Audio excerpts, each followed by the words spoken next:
Welcome to Money First CEO, the podcast for business owners ready to run their business like a boss and make their money work smarter, not harder. I'm Harman Johnston, bookkeeper, Profit First professional, business coach, and mum of two from Sydney, Australia. I've built a thriving business by mastering money habits and systems that create real freedom. This show will help you take control of your finances so you can build a business and life that truly works for you. Every episode delivers one powerful takeaway you can action right away for more clarity, confidence, and cash.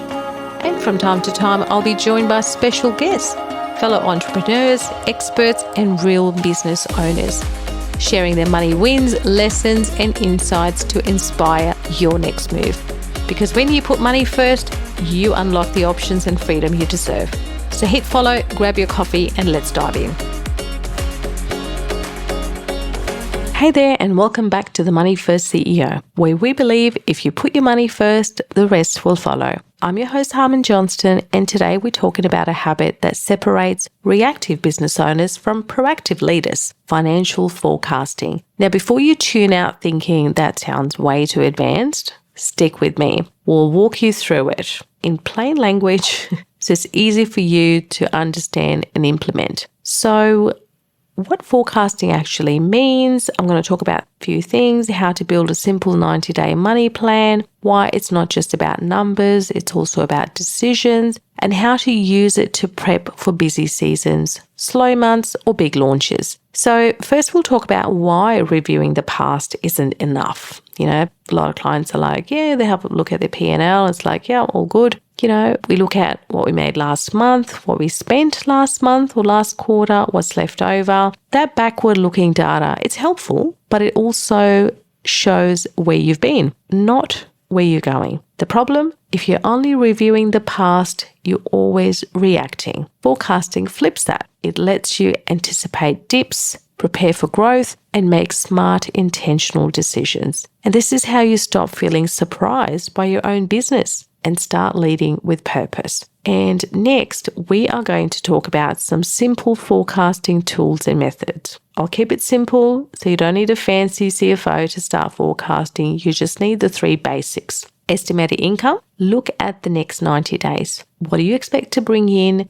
Use actual data, plus upcoming booked, work or projections.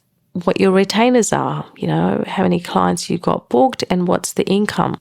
Any upcoming launches and what you're estimating to make from those launches. Be conservative, but not overly hopeful because we do like a bit of surprise too. And next we look at the expected expenses, list out your fixed expenses and your variable expenses, which are the ones that fluctuate. You estimate your recurring and your one-off costs per month, how much you're paying your team, your contractors, subscriptions, marketing, any launch costs, and taxes and recurring transfers, like profit first allocations. So based on what you're getting in, how much you'll be transferring and how much you're going to have left over in those accounts. It's a time to identify patterns or gaps. Is 1 month heavy on spending or is there a dip in an expected income? You'll easily be able to identify those. And then look at the net position, subtract your estimated expenses from income, and that's your forecasted cash position, your direction of travel.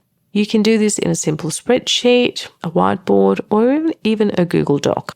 And then add in the key dates, if you're doing any launches or if there's school holidays coming up, any tax deadlines, if you're bringing on hires, plan that out. And now you've got a visual plan, not just data points. You can start making decisions before the crunch hits.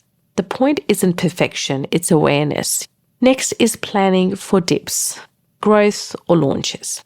Forecasting is most powerful when you use it to navigate seasons in business. And here's exactly how to do it proactively. If you expect a slow month, reduce your expenses in advance, batch content or client work early. If you can, because you've got the capacity, and build up a buffer in your profit account for those times. And if you're launching, budget for upcoming expenses, ads, design, team, set your income goals and work backwards. In order to deliver this launch, I need to put aside this additional time and resources. And prepare for delayed payment collections. Sometimes there could be, depending on which payment gateway you use, there could be a bit of a delay. So plan for that. And if you're scaling, forecast hiring costs, because obviously every time you put on someone new, it takes them a little bit of time to get up to speed. So plan that. Model out how additional income will support your growth. Where do you see yourself with that additional income? And test a couple of what-if scenarios. I do it all the time in Excel. Okay, this is what I'm making this month. What if I made this? How does it change the figures? What if I actually didn't make this? How much worse off I am? So planning ahead reduces pressure. You show up smarter, calmer, and more confident.